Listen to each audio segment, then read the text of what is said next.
Bien. Alors aujourd'hui, on aborde un nouveau chapitre dans la vision que l'Église primitive avait d'elle-même. C'est la question de la chair et de l'esprit. Vous savez que c'est une notion qui revient très souvent dans le Nouveau Testament, en particulier dans les écrits de Paul, ce dualisme entre la chair et l'esprit. Depuis la découverte des textes de Qumran en particulier, on a fait évidemment un rapprochement entre le dualisme paulinien, mais qui finalement date d'avant Paul, et puis finalement le dualisme de Qumran entre la lumière et les ténèbres, entre les fils de Bélial et les saints, les membres de la secte, autrement dit. Jusque maintenant, les chercheurs s'étaient posé des questions sur la signification exacte de cette expression, qui a connu des fortunes diverses dans l'histoire de l'Église, parce que nous verrons que à partir du IIe siècle et surtout IIIe, IVe siècle, intervient dans l'histoire de l'Église primitive, de l'Église ancienne plutôt, un phénomène qu'on appelle la gnose, dont on trouve déjà d'ailleurs certaines traces dans certaines épîtres de Paul. Paul dénonce les premières tendances gnostiques que l'on trouve dans certaines églises qu'il a fondées. La gnose, c'était quelque chose qui n'était pas chrétien au départ, bien sûr. On trouve ça dans le judaïsme, c'est une conception hellénistique à la base. C'est l'idée que l'être humain est matière et esprit, si vous voulez. L'idée que dans le monde, il y a une opposition entre ces deux réalités, la matière et l'esprit. Ce qui est bien vient de l'esprit, est immatériel. Ce qui est mal, c'est la matière. Et ça, c'est une pensée profondément grecque qu'on trouve déjà chez Platon, par exemple. Platon voyait l'être humain comme la combinaison, justement, d'une âme prisonnière dans un corps. Et pour lui, la situation de l'âme prisonnière dans ce corps était une situation éminemment négative.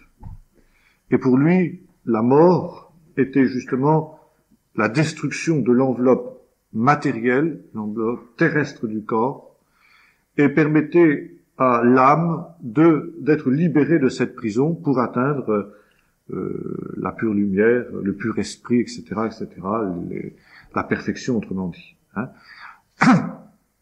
Bien entendu, cette pensée s'est perpétrée dans l'Église, enfin est entrée dans l'Église chrétienne par l'intermédiaire de la pensée grecque, par l'intermédiaire de l'hellénisme dans lequel le monde ancien, le monde gréco-romain baignait, et dans lequel en particulier aussi déjà le judaïsme hellénistique, en particulier à Alexandrie, baignait.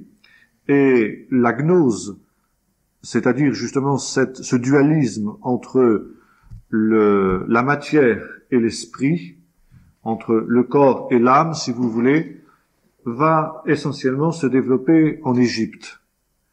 D'abord dans les milieux non chrétiens, parmi les philosophes grecs qui sont en Égypte, et comme il existe en Égypte, à Alexandrie en particulier, une importante colonie juive, cette dernière va subir l'influence de l'hellénisme ambiant et notamment de la gnose.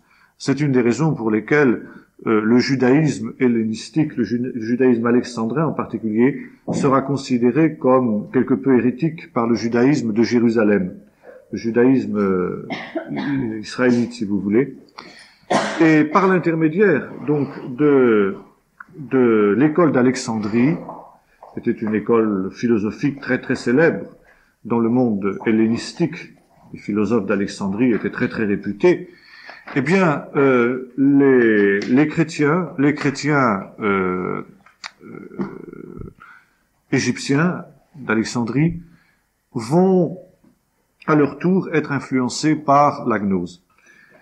Et va se développer alors, au IVe siècle surtout, on verra ça plus tard, j'anticipe juste un petit peu, une hérésie extrêmement grave, l'hérésie de Marcion, qui dans laquelle nous vivons encore. L'Église chrétienne jusqu'à nos jours, surtout catholique, mais également protestante, dans la mesure où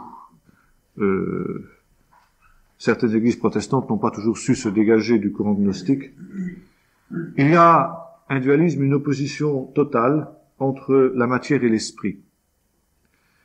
Entre, donc, si vous voulez, ce que les gnostiques, avec Marcion, vont appeler la chair et l'esprit. Et lorsque on lit aujourd'hui les épîtres de Paul, qui parlent de la chair et de l'esprit, on les lit très souvent au travers de lunettes gnostiques. Par exemple, la théologie catholique traditionnelle jusqu'à ces derniers temps voyait encore l'être humain comme un corps et une âme. Elle n'avait pas l'anthropologie, la vision d'anthropologie biblique, néo-testamentaire, qui voit l'être humain comme corps, âme et esprit. Par exemple, il y avait cette affirmation qui est absolument anti-biblique, que l'homme possède une âme immortelle. Ça, c'est une pensée gnostique grecque, qui n'a rien à voir avec la pensée biblique. Nulle part vous ne trouverez une telle pensée dans la Bible, dans le Nouveau Testament. Et on trouve déjà les traces de ce dualisme à Corinthe. Paul a besoin de lutter très fermement contre les prémices de cette déviation grave, notamment au travers du chapitre 15 de la première épître aux Corinthiens sur la résurrection des corps. À Corinthe, les chrétiens, certains chrétiens du moins, niaient la réalité de la résurrection des corps au nom justement du dualisme gnostique. Dans ce sens que, effectivement, la matière, plutôt le corps matériel, c'est mauvais. La chair, c'est le péché. Par contre, l'esprit, c'est la sainteté, c'est la pureté, etc. Par conséquent, ce qui est important pour l'homme, c'est que son esprit, son âme, si vous voulez, soit lavé par le sang de Jésus, mais finalement, le corps, qui n'est que l'enveloppe de l'âme, c'est indifférent.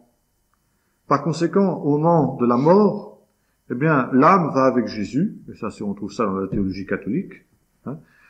Et puis, finalement, il n'y a plus besoin de résurrection, puisque, à quoi bon ressusciter cette enveloppe matérielle qui, par définition, est mauvaise, qui, par définition, est péché? À quoi bon? Puisque déjà, l'âme a atteint la félicité auprès de Dieu, au moment de la mort. Et ça allait beaucoup plus loin encore, à Corinthe, parce que si effectivement, le corps n'est qu'une enveloppe de la réalité de l'être, qui est son âme, eh bien, ce qui arrive à ce corps est tout à fait indifférent. La mort, la vie du corps, peu importe, mais non seulement ça, mais ce que je fais de mon corps est indifférent. Et c'est pourquoi certains chrétiens corinthiens, n'hésitaient pas à mener une vie de débauche, parce que pour eux, la débauche ne touchait pas aux relations, pensait-il, de leur esprit avec le Seigneur.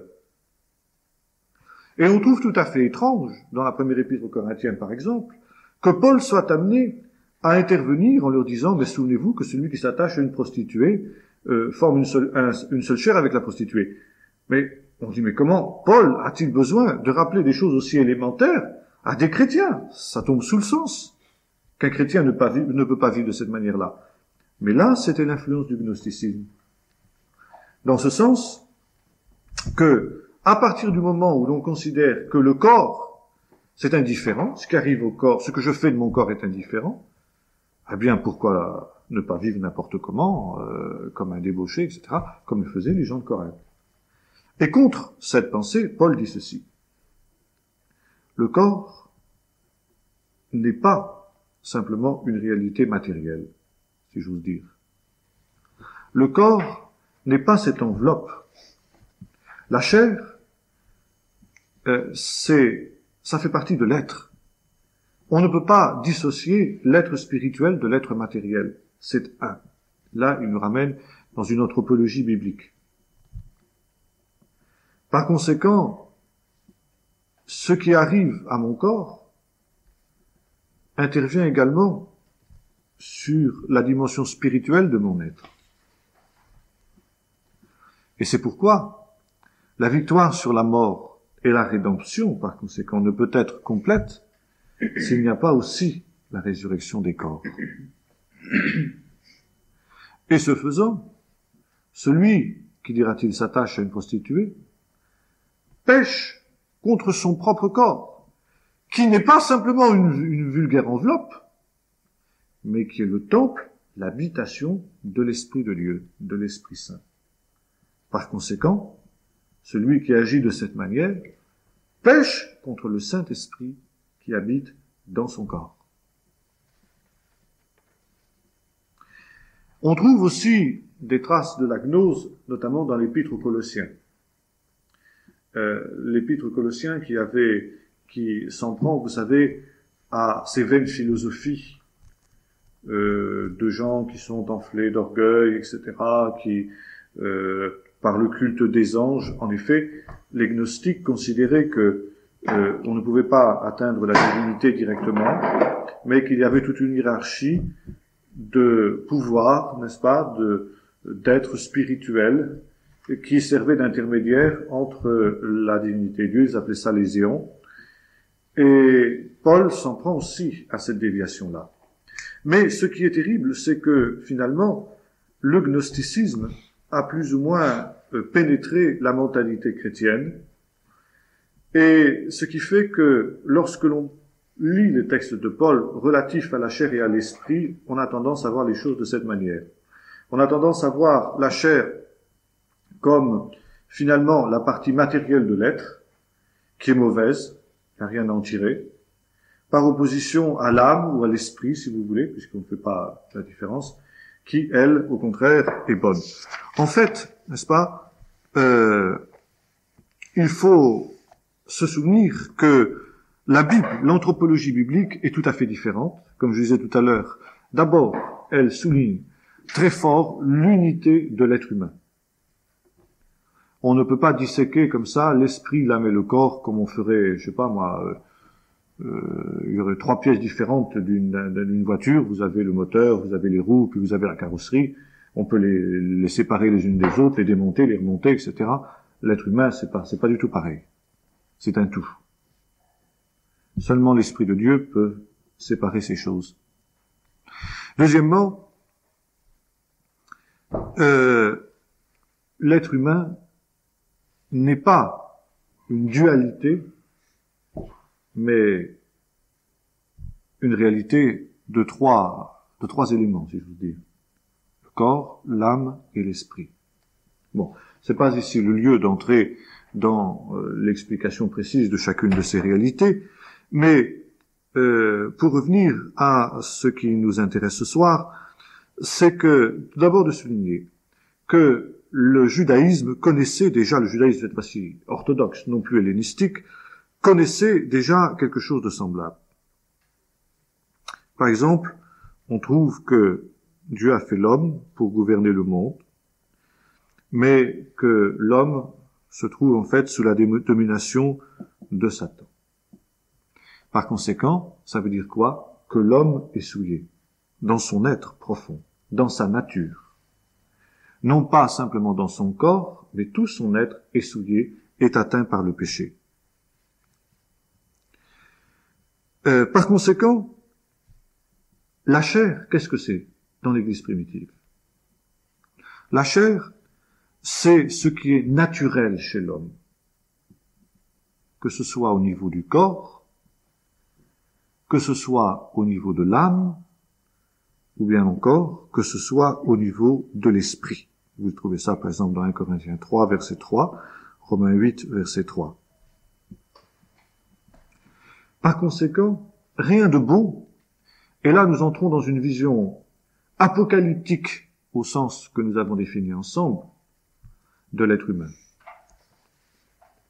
Ce pessimisme apocalyptique que nous avons déjà rencontré, puisque le christianisme est une réalité, l'évangile est une réalité apocalyptique dans ce sens qu'il prend naissance, souvenez-vous, dans ces cercles apocalyptiques que nous avons vus dans le judaïsme de cette période-là.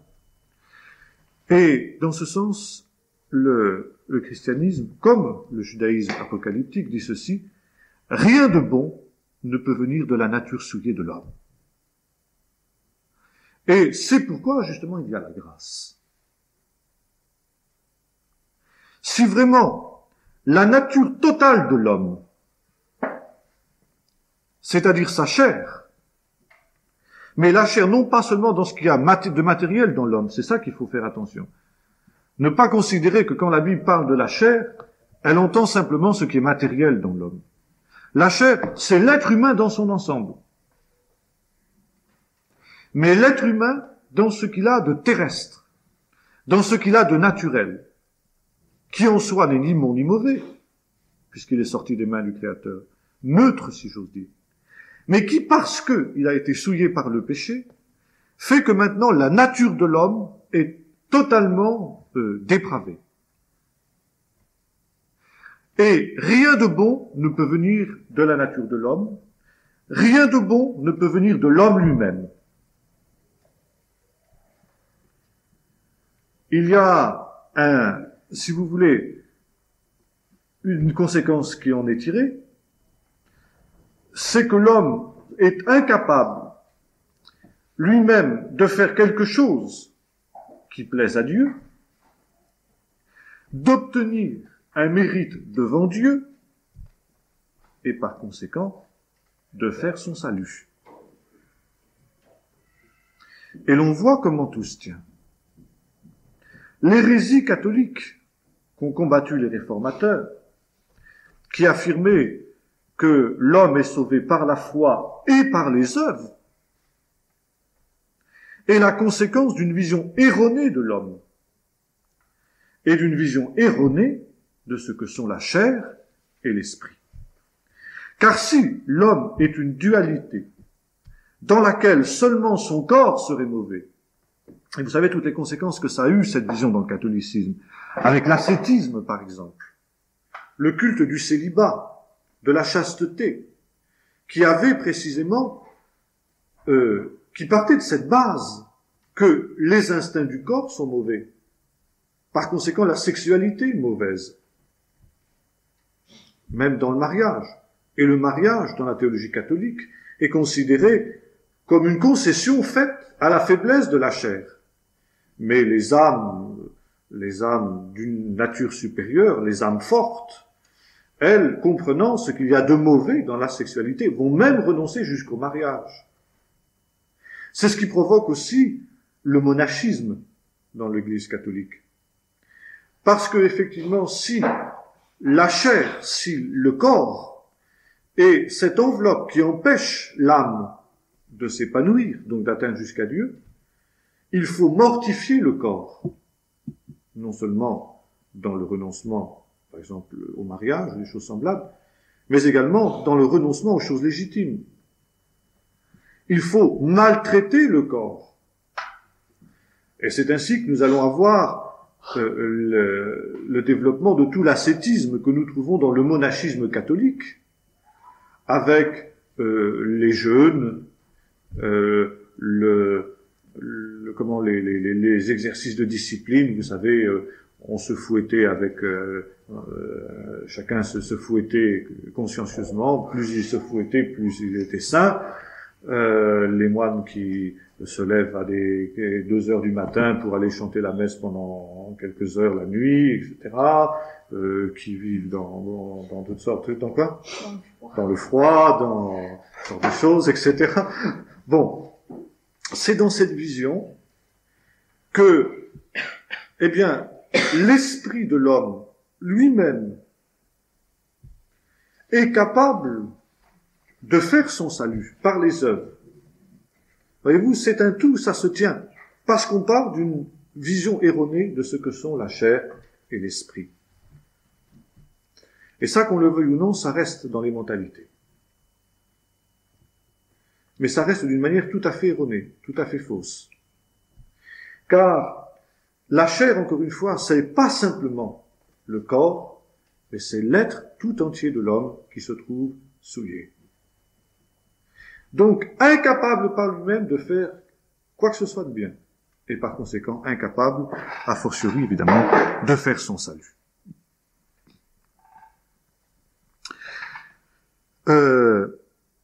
Par conséquent, il faut que quelque chose vienne purifier la chair. Cette chair, cette nature de l'homme, cette nature souillée de l'homme. Plutôt que de parler de la chair, il faut parler de la nature souillée de l'homme. Mais vous savez, c'est un thème qui est tout à fait actuel aujourd'hui, parce que l'anthropologie moderne, avec Freud par exemple, revient à la gnose finalement. On retrouve c'est vraiment une tentation diabolique dans le cœur de l'homme, selon laquelle, si vous voulez, c'est cette idée selon laquelle l'homme, eh bien, peut de lui-même, dans des conditions favorables, etc., eh bien, se changer, se transformer lui-même, triompher de ses mauvais penchants, de ses mauvaises natures. On prend conscience qu'il y a des choses dans le cœur de l'homme qui ne sont pas extraordinaires, mais enfin, l'homme, par toutes sortes de techniques, peut suppléer à ces choses. Bien, ça, c'est une pensée profondément biblique qui est aussi sous-jacente maintenant à toute l'anthropologie moderne. Or, si vraiment l'homme est souillé, incapable de quoi que ce soit, il a besoin de la grâce.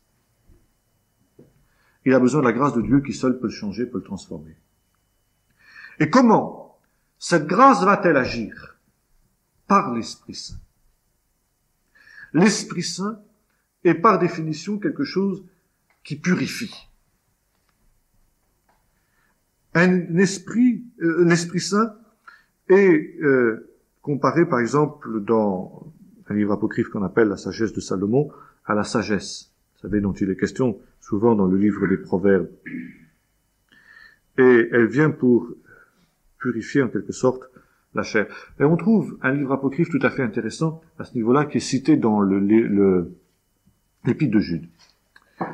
Dans l'épître de Jude, il y a un texte tout à fait curieux où l'apôtre dit ceci: même lorsque Satan contestait le corps de Moïse, il n'osa pas, lorsque l'ange Michael contestait à Satan le corps de Moïse, il n'osa pas porter contre lui un jugement injurieux, mais il dit que l'Éternel te réprouve, Satan. Bon. Vous ne trouvez pas ça dans la Bible. Mais nous avons affaire justement à un écrit apocryphe antignostique qui a été écrit à cette période-là, où Satan dialogue avec l'ange Michael et il prend une position, lui, gnostique. Et il dit ceci à Michael, au moment où Moïse meurt, vous savez, sur la montagne. Il dit, eh bien, prends pour toi l'esprit et laisse-moi le corps. Puisque, dans le fond, l'esprit te revient, il appartient à Dieu, mais le corps est à moi, puisqu'il est matériel, puisqu'il appartient donc à mon domaine. Et l'argumentation de Michael contre Satan, c'est justement que c'est une perception fausse que Moïse, l'homme de Dieu, l'homme qui a vécu par l'Esprit de Dieu, en contact avec l'Esprit de Dieu, se trouve purifié dans tout son être par l'Esprit de Dieu qui habite en lui. Et que ce n'est pas simplement son esprit en tant que réalité spirituelle de son être qui est au bénéfice de la rédemption, mais c'est son être tout entier, y compris son corps. Et c'est la raison pour laquelle le livre se termine par ceci. Finalement, Michael triomphe de Satan, et le corps de Moïse est enlevé au ciel pour y attendre en quelque sorte la résurrection, déjà dans une situation glorieuse. Bon, évidemment, nous avons ici un livre apocryphe qui n'a pas de valeur d'autorité, sauf dans le passage que cite l'apôtre Jude, dans lequel lui-même divinement conduit par l'Esprit Saint, l'apôtre Jude nous montre ce qui est inspiré dans le livre apocryphe de Jude. Alors il serait évidemment extrêmement dangereux pour conclure que tout le livre apocryphe de l'Assomption de Moïse est inspiré. Enfin, il y a juste un court passage que Jude évoque. Mais c'est intéressant de voir comment justement déjà le judaïsme de ce temps-là était confronté avec la gnose. Et comment il s'y opposait en disant que finalement, lorsqu'un être vit près de Dieu, lorsqu'un homme vit près de Dieu, lorsqu'un homme vit dans la présence de Dieu, et que par conséquent l'Esprit Saint repose sur lui, alors sa nature terrestre est totalement transformée, et tout son être, esprit, âme et corps, se trouve au bénéfice de l'action de l'Esprit de Dieu, donc se trouve purifié. Et dans les cercles apocalyptiques, il y avait cette idée que l'effusion de l'Esprit, la présence de l'Esprit, la vie avec Dieu, donnait à celui qui vivait cette vie-là une nature autre, une nature nouvelle, une nature spirituelle. Mais qu'est-ce que ça veut dire spirituel? Les mots sont piégés. Ça ne veut pas dire immatériel. C'est ça qu'il faut bien comprendre. Ça veut dire une nature qui vient de Dieu. Tandis que la nature charnelle, c'est la nature humaine, naturelle. Étrangère à la vie de Dieu. Mais au contraire, touchée dans toutes les fibres de son être par le péché. Ce qui vient de l'esprit, ça veut dire ce qui vient de Dieu. Si vous voulez, pour employer des mots peut-être plus clairs pour nous aujourd'hui, la chair, c'est ce qui vient d'en bas, l'esprit, c'est ce qui vient d'en haut. Mais ça n'a rien à voir avec la matérialité ou l'immatérialité. Et là, nous trouvons un autre point aussi de controverse entre catholiques et protestants, qui est tout à fait actuel aujourd'hui. C'est le problème, comme disent les catholiques, de l'Eucharistie que nous appelons la Sainte Seine. Vous savez qu'à l'époque de la Réforme, il y avait une controverse terrible pour savoir quelle était la nature de la présence de Jésus dans le pain et le vin. Alors, les catholiques disaient, il y a une présence matérielle de Jésus. C'était tout le problème de la transsubstantiation. Lorsque le prêtre a prononcé les paroles de consécration, ceci est mon corps, eh bien, le pain se transforme miraculeusement dans la réalité matérielle de la chair de Jésus. Même si l'apparence reste du pain. Ce n'est plus du pain, dit la théologie catholique jusqu'à aujourd'hui, mais c'est la réalité, la substance de la chair de Jésus. À quoi Calvin répond, oui, Jésus est réellement présent lorsque l'Église se tourne vers lui dans ce souvenir qu'est la scène, mais c'est une présence spirituelle. Qu'est-ce que ça veut dire?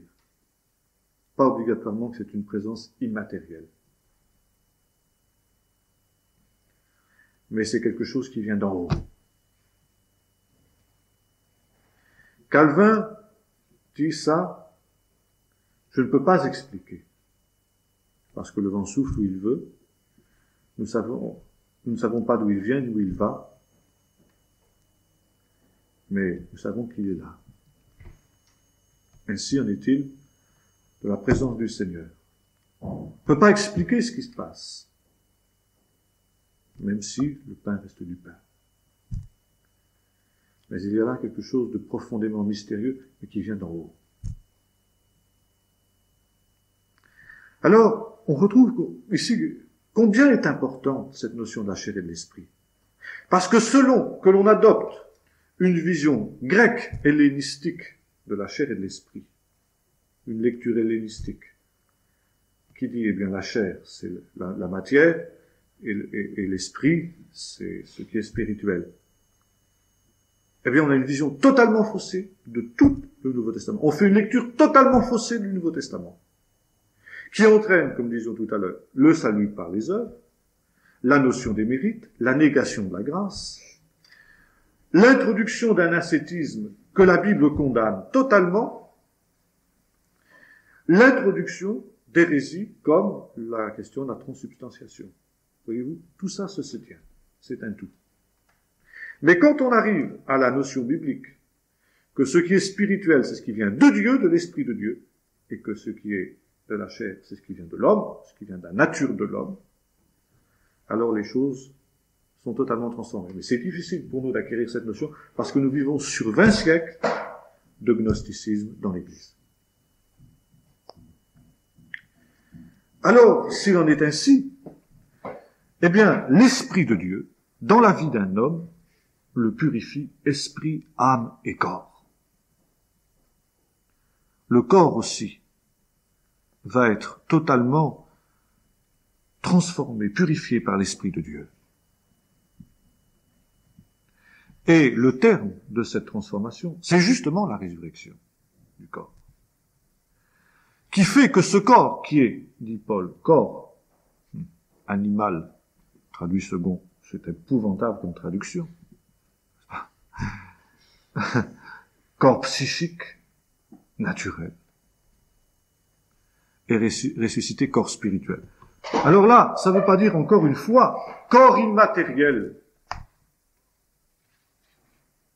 Parce qu'on dirait, mais ça n'a plus de sens. Mais un corps qui vient d'en haut. Comment sera-t-il ce corps? La Bible ne nous lit pas. Mais il ne sera pas forcément immatériel. Il y a même de fortes chances pour qu'il ne soit pas immatériel. Mais d'une autre nature. De la nature qui vient d'en haut. À l'image du corps de Jésus-Christ. Dans sa résurrection. Et là, l'étude des écrits juifs de l'époque répond d'une manière absolument certaine à cette question. N'est-ce pas? Nous avons vu comment les écrits des cercles apocalyptiques s'opposent totalement à la vision dualiste qu'on trouvait, par exemple, chez les gens d'Alexandrie ou d'ailleurs. Alors, en conclusion, que dirons-nous? Eh bien, que, à l'instar des cercles apocalyptiques, le christianisme voit le monde divisé entre deux réalités, la chair et l'esprit, le bien et le mal, le monde naturel, dominé par Satan, et le monde d'en haut, que Dieu conduit par son esprit. Face à ces deux réalités qui luttent dans le monde, l'homme est appelé à choisir. Selon le dualisme qu'on trouve déjà dans le Deutéronome et dans le Lévitique, les deux chemins, le chemin de la vie et le chemin de la mort, le chemin de la lumière et le chemin des ténèbres, l'homme doit se déterminer. Cette détermination, bien entendu, est considérée comme, dans les cercles apocalyptiques, comme un don de la grâce de Dieu, tandis que dans l'Église chrétienne, dans l'Évangile, c'est considéré essentiellement comme le résultat de l'action de Jésus-Christ, de sa mort et de sa résurrection. Mais nous nous trouvons dans la même veine, n'est-ce pas, dans l'accomplissement de ce qui n'était encore que ce qui était abusif, ce qui était excessif, dans la vision de Qumran, par exemple, du déterminisme rigoureux, Dieu qui détermine les uns pour la mort, les autres pour la vie, comme ça d'une manière tout à fait arbitraire. Alors, on comprend ici l'importance aussi du baptême pour l'Église primitive, pour l'Église chrétienne, car le baptême, eh bien, c'est le gage de la rédemption totale de l'être humain. La repentance a fait pénétrer la dimension spirituelle de l'être humain dans la réalité céleste, l'a mis au bénéfice de l'action de l'Esprit de Dieu, mais il faut que le corps aussi, l'être entier, soit scellé pour cette rédemption, pour le jour de la rédemption. Et celui qui a confessé Jésus-Christ, dans l'acte de foi initial qui permet à l'Esprit de Dieu d'intervenir dans son cœur, passe par l'eau du baptême, montrant aussi que son corps est au bénéfice de l'œuvre de l'Esprit, et que, eh bien déjà, il est mis à part, ce corps, même si pour le moment, il est encore sous l'empire de la mort, mais qu'il va participer un jour aussi à la résurrection, parce que l'Esprit de Dieu a purifié son être entier, esprit, âme et corps. C'est l'être tout entier qui est scellé, qui est mis à part pour le jour de la rédemption. Alors, ainsi baptisé, si j'ose dire, ainsi purifié, lavé, l'élu, car c'est ainsi que les chrétiens s'appellent eux-mêmes, devient le temple de l'esprit. Son être devient le temple de l'esprit. Il y a une réunion, si vous voulez, une identification de l'esprit de Dieu avec l'esprit du croyant, qui va irradier tout son être. Et maintenant, ce croyant, cet élu, devient le temple du Saint-Esprit. Alors il est normal que temple du Saint-Esprit, temple individuel, il se rencontre avec d'autres qui sont aussi devenus le temple du Saint-Esprit pour former cette communauté de la Nouvelle Alliance qui a été conclue avec Israël et qui devient le temple nouveau, l'habitation du Seigneur par l'Esprit. Tous ces thèmes-là sont nés déjà, si vous voulez, intuitivement, ont été entrevus par le judaïsme de la même époque, notamment dans les cercles apocalyptiques, et ont trouvé, si vous voulez, leur pleine expression en Jésus-Christ. D'abord avec Jean-Baptiste, puis dans les cercles baptistes qui se sont regroupés autour de Jean-Baptiste, et dans les écrits qu'ils ont laissés, notamment les deux voix qu'on appelle la Didaché, qui sera repris par les chrétiens au IIe siècle, par exemple, et surtout l'ouvrage majeur des cercles baptistes, le Testament des 12 patriarches.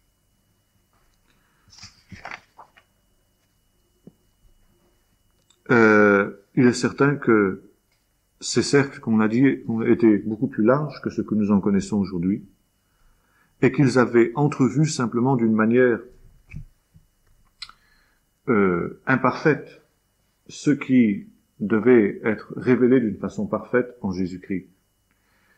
Et que Paul recevra de Dieu quand il dira, par exemple dans l'Épître aux Éphésiens, en lisant ces quelques mots que je vous ai écrits, vous pouvez vous rendre compte de l'étendue du mystère de Christ qui m'a été révélé à moi, qui suis le moindre de tous les saints, ce privilège d'annoncer le mystère de Dieu caché en Dieu de tout temps, et qui n'ont été révélés dans ces temps-ci qu'aux saints apôtres et prophètes de Christ. Donc, si vous voulez, voilà en gros comment se situent ici ces différents problèmes, ces différents points théologiques qu'on trouvait dans les cercles théologiques, dans les cercles apocalyptiques plutôt, et qui ouvrent la voie à certaines bases fondamentales du christianisme, tellement fondamentales que quand on les oublie, quand on les néglige, comme nous l'avons vu tout à l'heure, ou quand on en a une vision faussée, eh bien c'est tout l'édifice de la foi qui se trouve remis en question. Et c'est pourquoi l'étude des cercles apocalyptiques de cette époque est très très intéressante, parce qu'elle nous permet de retrouver exactement le sens de ces expressions. L'Assemblée de Dieu, la Nouvelle Alliance, la chair, l'Esprit, le baptême, toutes ces choses. Et voir combien, justement, coupé de ses racines, si j'ose dire, le christianisme historique s'est éloigné de ses bases, de ces fondements-là. Et là, on ne peut plus avoir de doute. C'est pour ça, par exemple, quand nous étudions le baptême avec dans les groupes œcuméniques, etc., baptême des enfants ou baptême des adultes, eh bien, vraiment, quand on revient aux sources, mais la question ne se pose pas. C'est toute la vision biblique et néo-testamentaire, et toute la vision juive, finalement, de l'homme, du salut, de l'espérance du salut, de l'espérance messianique, qui se trouverait remise en question par le baptême des enfants. Alors là, on arrive dans un terrain extrêmement sûr, extrêmement solide, et finalement, on voit combien a été importante l'œuvre des réformateurs, qui, sans avoir encore toutes ces données que nous avons aujourd'hui, simplement parce qu'ils sont revenus à la parole de Dieu, ont redécouvert certaines, en tout cas, de ces affirmations et de ces réalités essentielles. Voilà. Est-ce que vous avez rapidement des questions à poser là-dessus avant qu'on passe à un autre chapitre?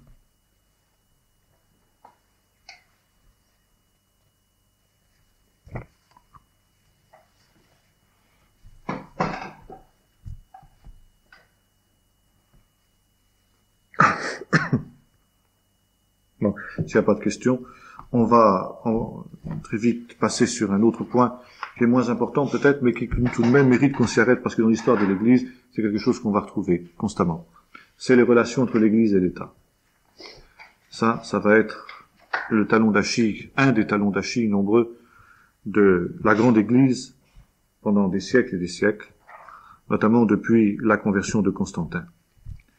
Bon, la vision du Nouveau Testament est tout à fait claire. Paul dira qu'il n'y a pas d'autorité qui vienne de Dieu. Jésus dira à Pilate qu'il n'a pas de pouvoir sur lui, si ce n'est celui qui lui a été donné par Dieu. C'est aussi la conséquence de cette vision anthropologique dont nous parlions, de la grâce de Dieu, de la volonté de Dieu, de la liberté de Dieu, de la puissance de Dieu. Finalement aussi, on peut dire à ce niveau-là d'une certaine prédestination. Tout d'abord, Dieu a voulu qu'il y ait dans le monde un ordre, et l'autorité en soi, quel que soit celui qui l'incarne, eh bien, est quelque chose qui est d'essence divine, et qui doit être respecté comme tel. Celui qui résiste à l'autorité, dira Paul, résiste à celui qui a établi cette autorité. Ce qui ne veut pas dire que Dieu approuve la manière dont les pouvoirs font usage de cette autorité, la manière dont Pilate va faire usage de l'autorité qui lui est donnée. Mais Jésus reconnaît que cette autorité lui est donnée. Bien sûr, il faudra qu'il en rende des comptes un jour à celui qui lui a confié cette autorité-là. Mais ce qui est important, c'est que celui qui exerce l'autorité le fait aussi parce que, eh bien, Dieu lui donne cela. Seulement, d'un autre côté, l'autorité est aussi soumise à Satan, qui est le prince de ce monde. Satan qui vient brouiller les cartes. Dans la mesure où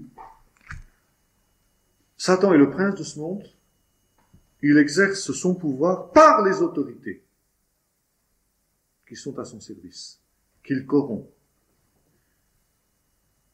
Et la vision biblique de l'autorité est extrêmement négative, finalement, en même temps qu'extrêmement positive.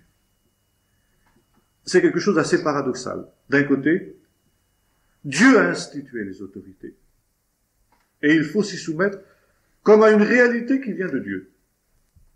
Mais d'un autre côté, l'autorité et le pouvoir est quelque chose de corrupteur. Il est très rare que celui qui exerce l'autorité soit intègre. Et plus le pouvoir qui est le sien est grand, moins il y a de chances pour que celui qui exerce ce pouvoir-là soit intègre. Parce qu'il y a une réalité diabolique derrière l'autorité, en soi.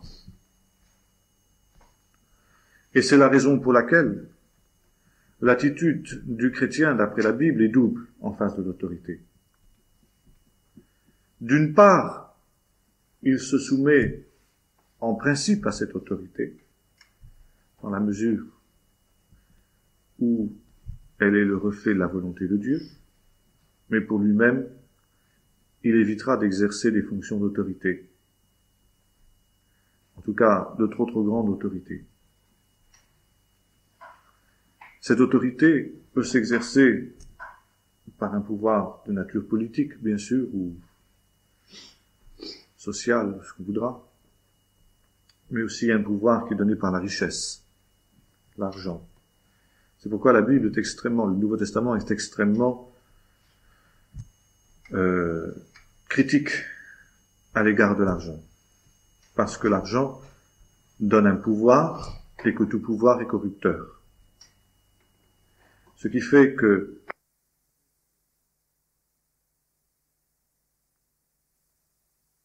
humilité, c'est-à-dire il ne fera pas ce que font les autres hommes, c'est-à-dire rechercher les honneurs, la puissance, et par conséquent également l'humilité, qui en hébreu se dit exactement comme pauvreté. Pauvreté, humilité, c'est le même mot en hébreu. Une pauvreté qui n'est pas obligatoirement d'ailleurs, comment dirais-je, indigence, mais un refus d'avoir par l'argent des moyens de puissance. Je crois que c'est essentiellement comme ça que se définit la position biblique. Pourquoi? Parce que, eh bien, Dieu lui-même a déterminé les bornes, les limites du pouvoir de Satan. Le chrétien, l'élu, tout ça dans les cercles apocalyptiques aussi, n'entre pas dans le système qui est celui de Satan. Mais il le conteste, tout en s'y soumettant d'une manière temporaire, en sachant qu'il est anormal de résister à l'autorité, sauf si celle-ci, évidemment, prend position contre Dieu directement, devient antichrist à ce moment-là, mais il est anormal de résister à l'autorité, et résister à l'autorité, c'est en même temps faire le jeu de Satan. C'est renforcer son pouvoir, un pouvoir qui chancelle. C'est dans ce sens-là, par exemple, que Jésus dira, ne résistez pas aux méchants. C'est inutile de résister aux méchants. Parce que résister aux méchants, eh bien, c'est renforcer son pouvoir. C'est renforcer le pouvoir de Satan. Un pouvoir qui déjà chancelle, que Jésus conteste, que Jésus a ébranlé, et qui est en train de s'écrouler. Il suffit d'attendre patiemment qu'il s'écroule, totalement, qu'il soit remplacé par le royaume de Christ, le royaume qui vient. Et c'est la raison pour laquelle aussi, il y avait dans les cercles apocalyptiques une vision de la non-violence. Si vraiment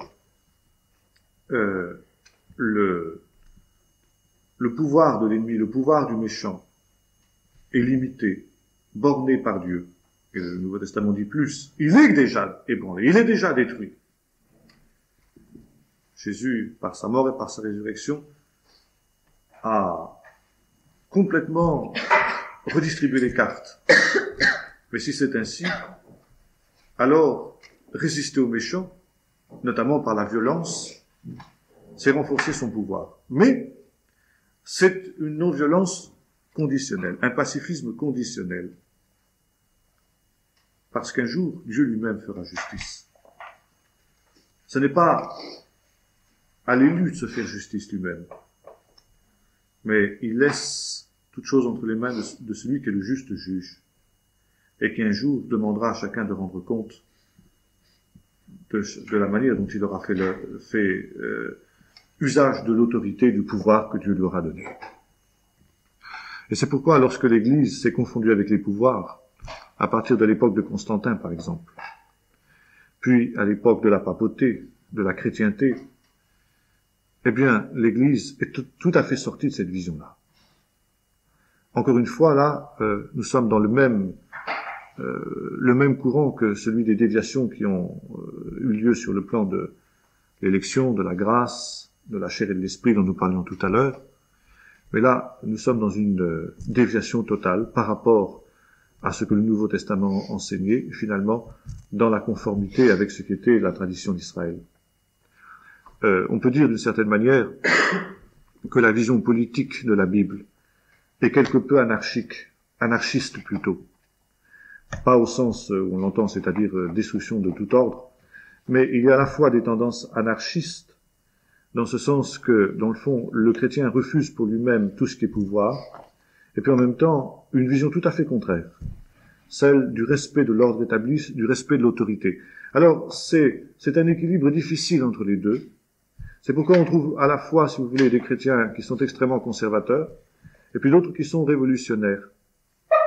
parce qu'ils insistent tous les deux sur un aspect de la vision biblique à ce niveau-là. Or, évidemment, la vérité n'est ni là ni là. La vérité est dans l'équilibre entre les deux tendances, un équilibre qui n'est pas toujours facile à vivre, parce qu'effectivement, l'évangile n'est jamais quelque chose de facile à vivre, parce que précisément, l'homme naturel, encore une fois, ne peut lui concevoir de lui-même et par lui-même rien de bon. Pour pouvoir vivre l'équilibre de la vie avec Dieu, que ce soit dans le domaine spirituel, que ce soit dans le domaine du rapport avec l'État, avec les pouvoirs, il faut la direction de l'Esprit de Dieu, il faut la grâce de Dieu. Et la vision de la Bible, c'est encore une fois cette vision de la grâce qui seule nous permet de vivre dans l'équilibre réel que le Seigneur a voulu pour son peuple. Bon, voilà encore, ça c'est une question que je voulais régler rapidement. Bon, les références, Romains 12, verset 12 par exemple, texte fondamental de Paul sur la question. Est-ce que vous avez des questions rapidement là-dessus? Sinon, on va terminer ce soir tout ça, puis ensuite, la prochaine fois, on prendra l'histoire événementielle de l'Église primitive.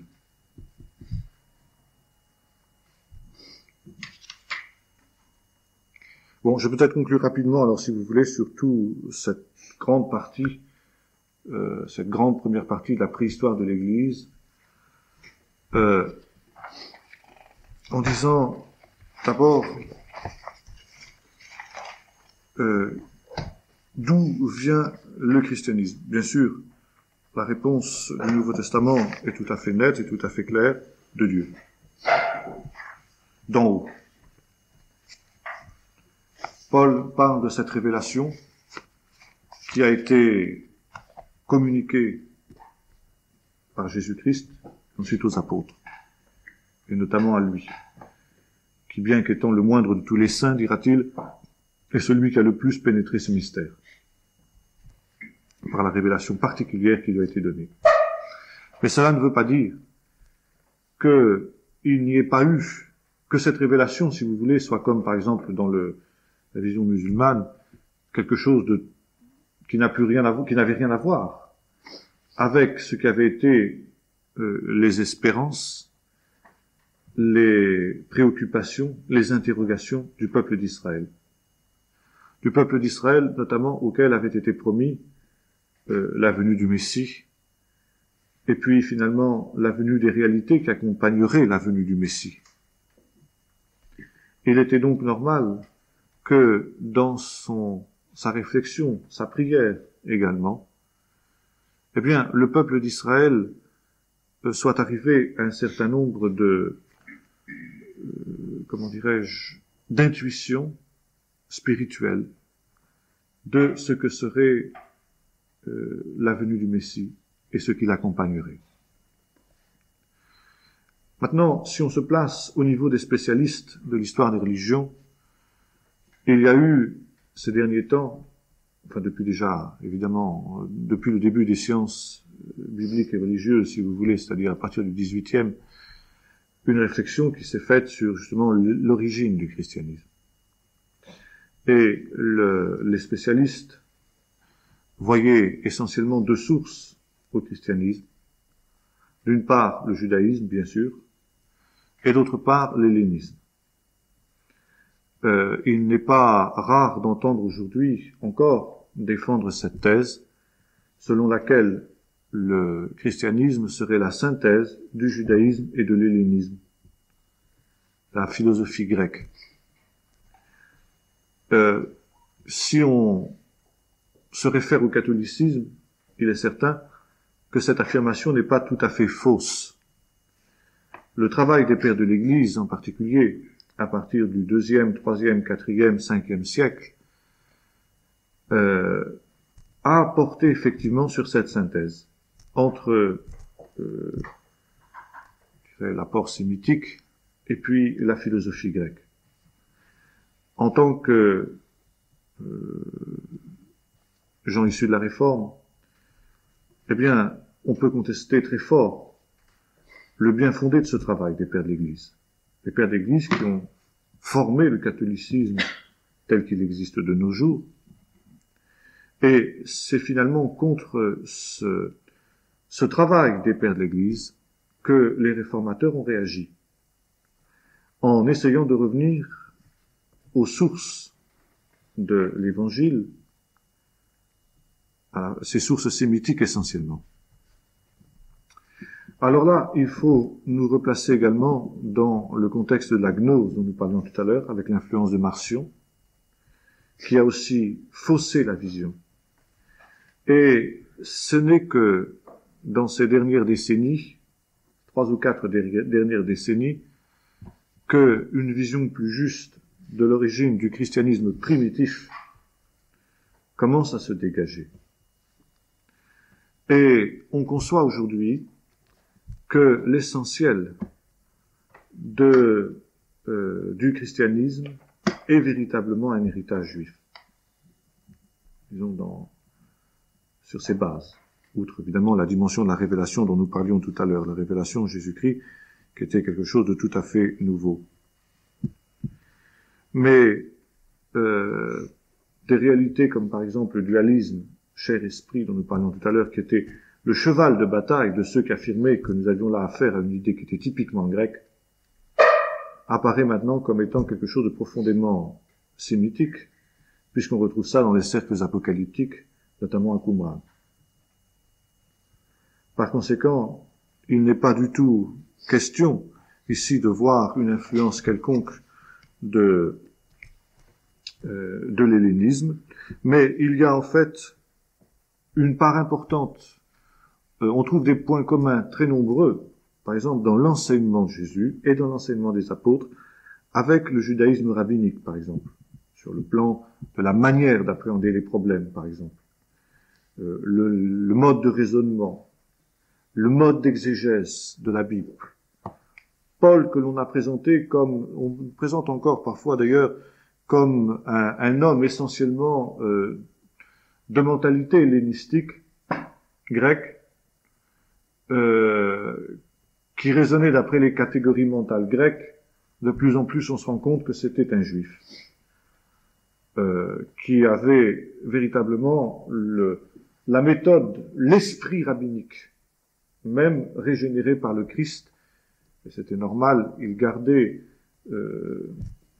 cette méthode de raisonnement qui est typiquement rabbinique. Ensuite, il y a toute la dimension du judaïsme apocalyptique, sur lequel nous sommes beaucoup pensés. Et ici, nous arrivons à un problème extrêmement grave.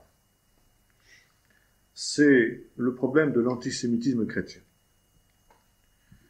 Un homme comme Jules Isaac, par exemple, qui a vu l'essentiel des siens disparaître dans les chambres à gaz d'Hitler, a écrit, juste après la guerre, un livre extrêmement violent qui s'appelait Jésus et Israël, qui avait pour thème essentiel de démontrer que le christianisme avait dénaturé, défiguré le message de Jésus pour en faire quelque chose d'antisémite, que l'évangile, pour lui, serait antisémite dans son essence.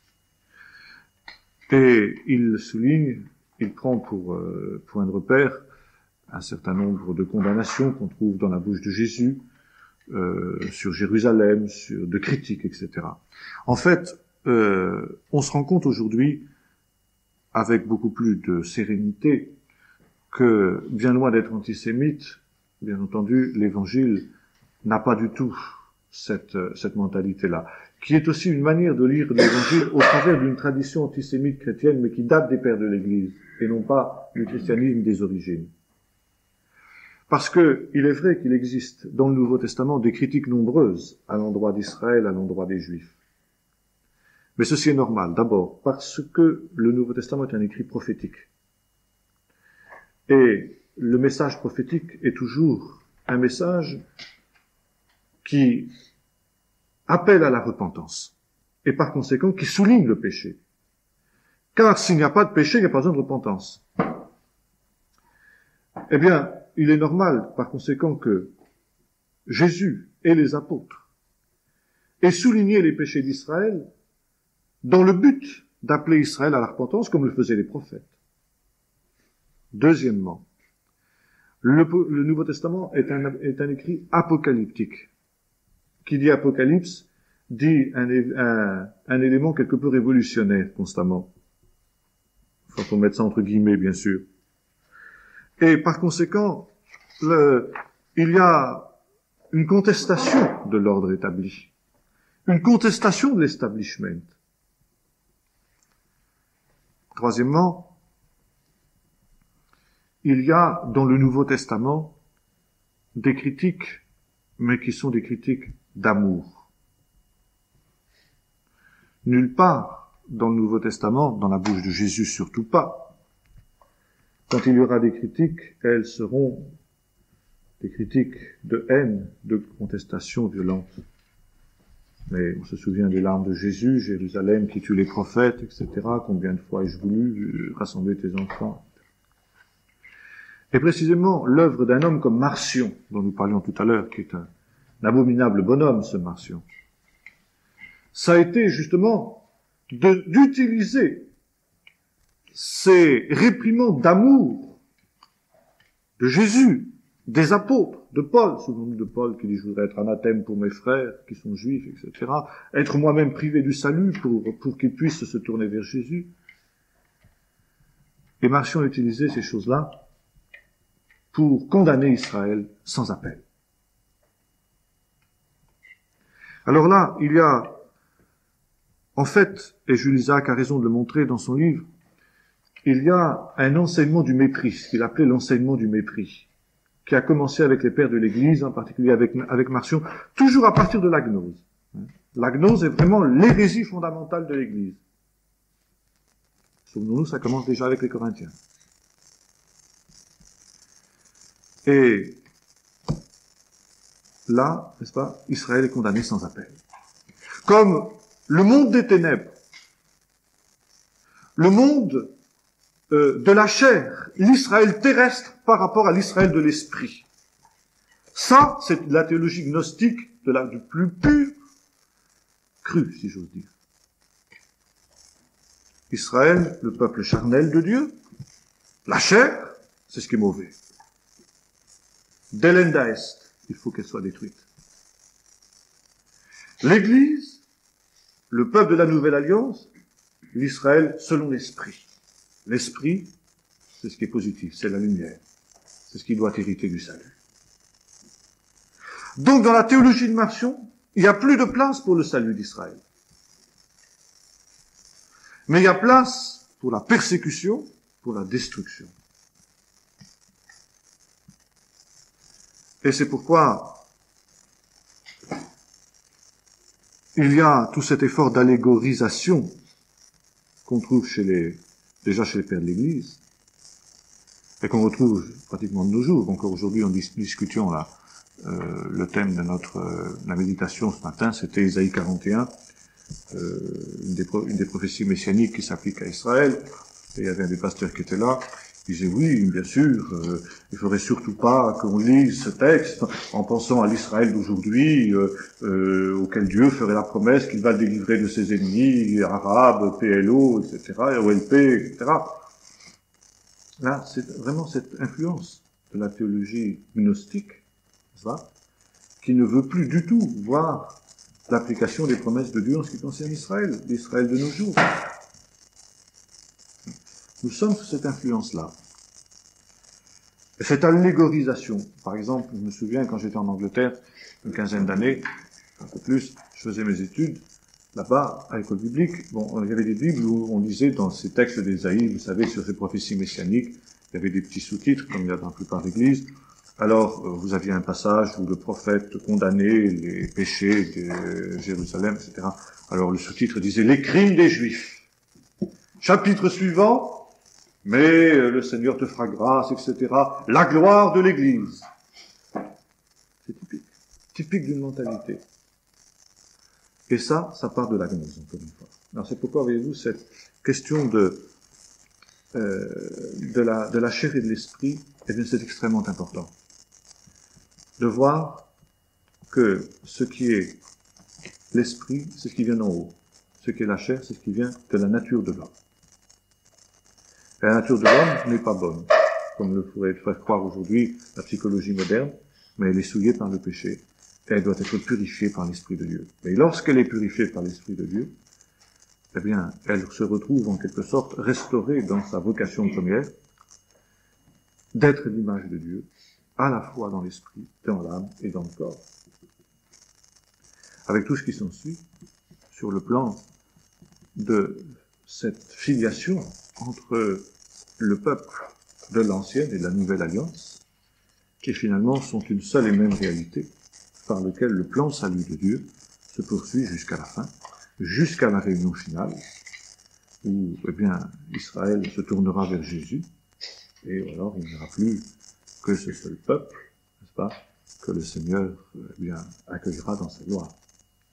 Voilà, si vous voulez, ce que je pouvais dire sur la préhistoire de l'Église. Et maintenant, la prochaine fois, nous verrons l'histoire de l'Église de Jérusalem. Nous commençons par l'histoire de l'Église de Jérusalem. Est-ce que vous avez des questions à poser rapidement?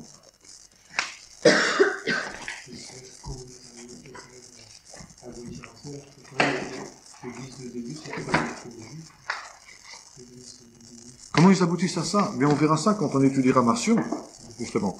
Marcion qui dit, donc, la chair, c'est ce qui est mauvais, l'esprit, c'est ce qui est bon. Bon. Par conséquent, Israël, c'est le peuple terrestre, humain, politique, etc. Donc, il est mauvais. D'abord, la meilleure preuve qu'il est mauvais, c'est qu'il n'a pas reconnu Jésus. Mais, l'Église, c'est le peuple de la Nouvelle Alliance, eux, ils ont connu Jésus, c'est le peuple spirituel, etc. Bien. Donc, il y a l'ancienne et la Nouvelle Alliance. L'ancienne Alliance, elle est mauvaise, c'est la chair, c'est l'alliance charnelle. Donc, tout l'Ancien Testament est mauvais. Et Marcion, il enlève, il déchire le Nouveau Testament, l'Ancien Testament de la Bible. Maintenant, Marcion va plus loin.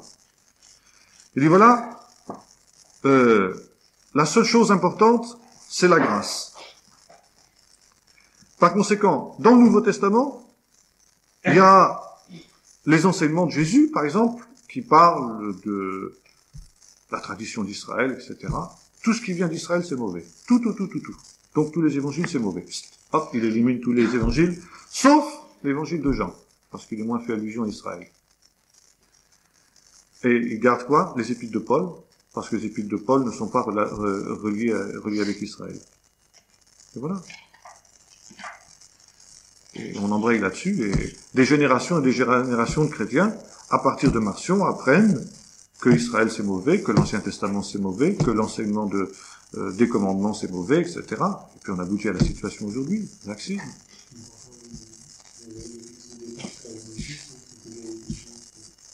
Oui, mais on va voir justement, à partir de la prochaine fois, quand on étudiera l'histoire événementielle, comment l'Église s'est appauvrie au fur et à mesure du temps qui passait en éléments juifs pour être remplacée par des éléments païens.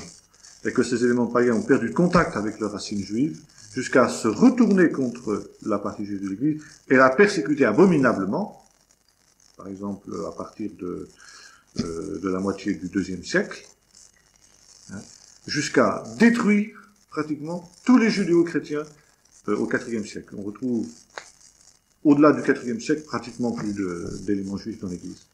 Et IVe siècle, c'est l'époque de Marcion. C'était un grec, oui. Bien, eh bien on va peut-être